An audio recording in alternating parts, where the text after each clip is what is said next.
ప్రముఖ ప్రజాకవి అందశ్రీ గారి మరణం రెండు తెలుగు రాష్ట్రాల ప్రజలకే కాదు, ప్రపంచంలో ఉన్న ప్రతి తెలుగు జాతికి కూడా తీరని లోటు.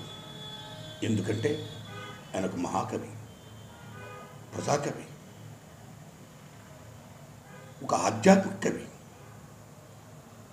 అన్నిటిని మించి ఒక ధిక్కార కవి. ధిక్కారం, ఆయన స్వరమే ధిక్కారం. ఆ ధిక్కారం న్యాయం వైపు, ఆ ధిక్కారం సత్యం వైపు, ఆ ధిక్కారం ధర్మం వైపు. అందుకే అందశ్రీ అంటే అందరికి కూడా అంత ఆప్తుడయ్యాడు, అంత ఇష్టమైన కవి అయ్యాడు. That is Andasri. అందశ్రీ గారికి నాకు చాలా అనుబంధం ఉంది.